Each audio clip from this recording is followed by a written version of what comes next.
Assalamualaikum warahmatullahi wabarakatuh. Apa kabar kalian hari ini? Bapak doakan semoga kalian selalu sehat dan bersemangat dalam mengikuti kegiatan pembelajaran hari ini. Hari ini kita akan mempelajari tentang perubahan bumi karena pola hidup manusia.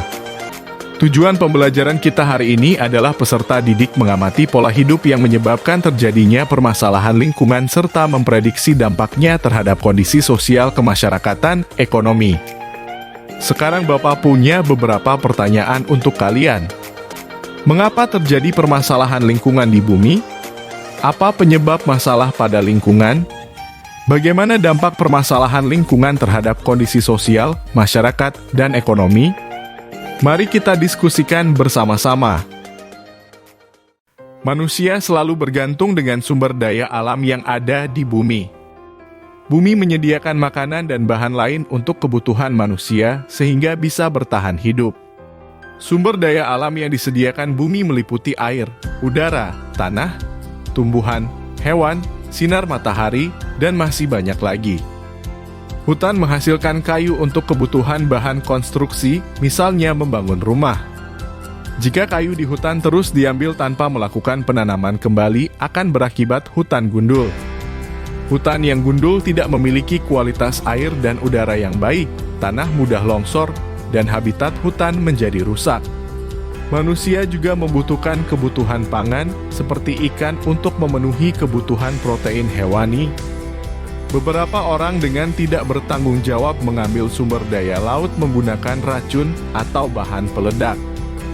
Kegiatan tersebut menyebabkan terumbu karang yang merupakan tempat hidup berbagai jenis biota laut mengalami kerusakan. Manusia juga membutuhkan sandang, yaitu pakaian.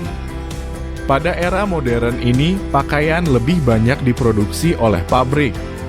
Hasil kegiatan industri seperti pabrik akan menyisakan limbah kimia berbahaya. Limbah tersebut harus diolah dan tidak boleh dibuang begitu saja ke sungai. Limbah bisa meracuni makhluk hidup yang hidup di sungai, seperti ikan. Lalu, bagaimana dengan permasalahan di lingkungan sekitar kita? Setiap hari, manusia berinteraksi dengan lingkungan untuk memenuhi kebutuhan dasarnya. Interaksi tersebut memiliki dua sisi, yaitu interaksi positif dan interaksi negatif.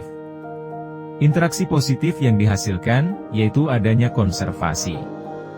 Konservasi adalah pengelolaan sumber daya alam dan pemanfaatannya secara bijaksana agar menjamin ketersediaan sumber daya alam tersebut.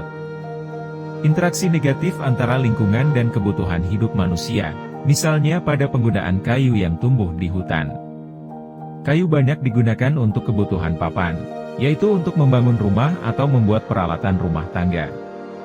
Orang akan menebang pepohonan di hutan untuk mengambil dan memanfaatkan kayunya. Namun, dilakukan dengan membakar tanaman lain yang tidak digunakan sehingga terjadi kebakaran hutan. Salah satu aktivitas manusia yang merusak bumi, yaitu deforestasi.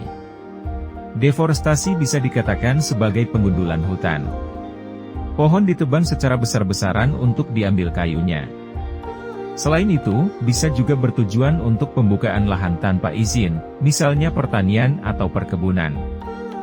Deforestasi menghancurkan banyak pohon. Padahal, pohon berfungsi sebagai penghasil utama oksigen untuk bernapas. Pohon juga yang menyeimbangkan jumlah oksigen dan karbon dioksida di udara. Jika pohon terus-menerus ditebang habis, jumlah oksigen di udara akan berkurang. Hutan berperan untuk melindungi dan menyimpan sumber air. Hutan dapat memurnikan air secara alami. Selain itu, hutan dapat mencegah terjadinya banjir saat terjadi hujan. Tanpa hutan, sumber air akan sulit dan rawan terjadi banjir saat hujan. Deforestasi juga mengancam habitat tumbuhan dan binatang yang ada di dalamnya. Saat pohon ditebang, binatang akan kehilangan sumber makanan dan tempat tinggal. Tanpa makanan dan tempat tinggal, binatang tidak bisa bertahan hidup.